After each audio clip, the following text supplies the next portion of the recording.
Good morning, everyone. Today, I'm planning on keeping it a little shorter than yesterday. I know yesterday I did about a 14-minute video. Today, I'll probably keep it to about 5 or so. But I really just want to sit here and talk to you guys about accountability. I know that I made a video about this a couple days ago, but it was only about a minute or so, and I really want to go a little bit more in depth. A big thing that I spoke to someone about last night is sometimes you're going to find yourself in a position of power over somebody else.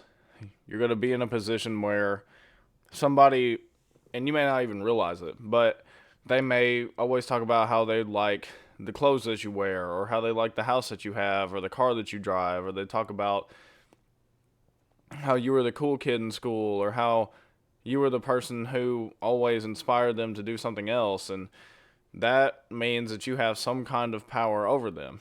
And I'm not saying that in a negative connotation at all. That's a great thing. But it's only great if you use it right. So, if you have power over someone, if you're someone who people come to in a time of happiness or a time of sadness and pain, then you need to be very aware of that. And you need to respect that. And you need to be the person who can lead them into all truth. So what I mean by that is, just simply put, is speak life into people. Don't sit there and speak death into anything, because the power of life and death is in the tongue. So let's say, for example, that somebody calls me up and they say, "Hey, I'm having a hard time with my marriage. I've been doing this personal development and I've been growing and growing, and now my significant other, I'm leaving them behind. They're not growing. They don't see it. I don't know what I'm supposed to do. I feel as if I'm just going to keep growing until I have to leave them." And the thing is, you have a choice. In that moment, you can either speak life into that situation, or you can speak death. Speaking death sounds something along the lines of, "Yeah, you're right. You've been sitting there. I've seen it for the last year, seen it for the last few months, whatever it is.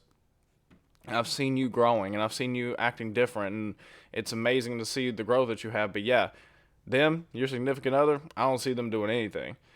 They just seem like they're just wandering in the field, looking up at the sky, hoping that it doesn't rain on them. And I think you're gonna have to leave them. I don't see another way." That's speaking death into the situation. If you're speaking life, it's along the lines of, you can still say, "Yeah, I've been seeing you growing and I've been seeing you doing these things, and it's amazing to see the growth that you've had over this period of time."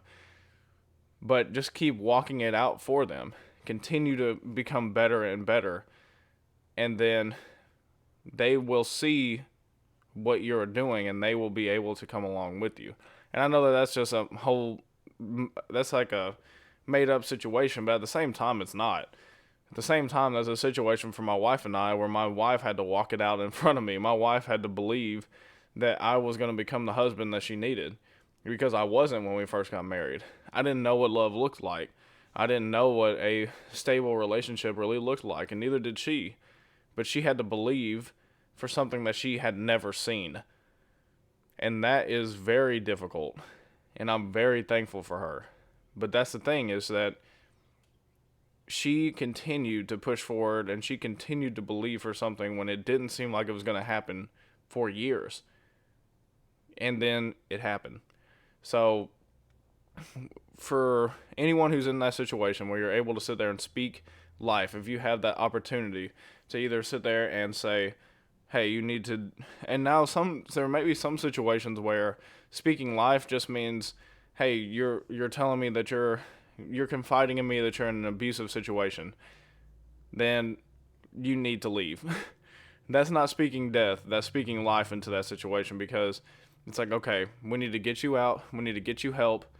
That way you can be safe, and then we're going to do what we can to make sure we can help the other person, because that is speaking life into the situation, because you don't want to see people getting physically abused. And that's a big thing too, is just be very aware of what that means as far as speaking life into people. I mean, speaking life into people could be one of your friends who gets made fun of, who's overweight. Like, just continue to speak life into them that they can improve, that that it's not impossible, that you're going to walk it out with them. Even maybe you guys who normally go to Burger King for lunch, and you're going to start going to Panera Bread. But whatever it is, just speak life to those people, because people need you. They need you to be the one who they can come to. And I know that almost for everyone, they have someone that comes to them that to confide in them. And I just really implore you that if whoever that is that comes to you, just speak life into their situation and just watch it bloom. And that's where I'm going to leave it. I want to thank you guys for watching this video. If you did enjoy it, leave a like. Consider subscribing, since I do make a video every single day. And I'll see you guys tomorrow.